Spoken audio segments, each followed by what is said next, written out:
Sikretong pagkikita ni Barbie at David, booking na.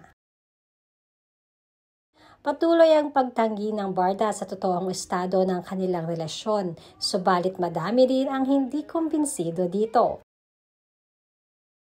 May mga lumalabas na usap-usapan kasi na noon pa man ay privately nagkikita or patuloy ang pagkikita ng dalawa.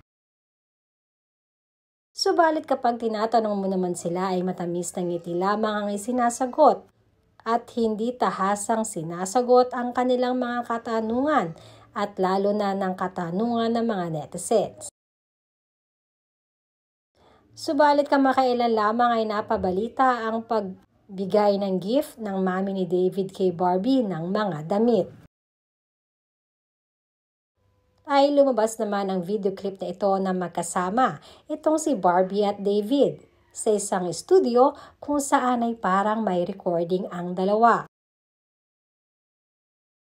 Kaya naman hindi nakaligtas sa mga mata ng netizens ang damit na suot-suot ni Barbie na sinasabi din na bigay ng mami ni David. Ang sleeveless black na top na ito kasi ang suot-suot ni Barbie nang pumunta siya sa isang coffee shop. At ayon na rin sa aming source na kumpirmado nga na magkasama itong si Barbie at David sa coffee shop na ito bago sila pumunta ng recording. Pero privately lamang silang nagkikita. Katulad na lamang ng palaging isinasagot ni David sa mga interviews niya pag natatanong ito patungkol sa dating, na lagi niyang sinasabing secret.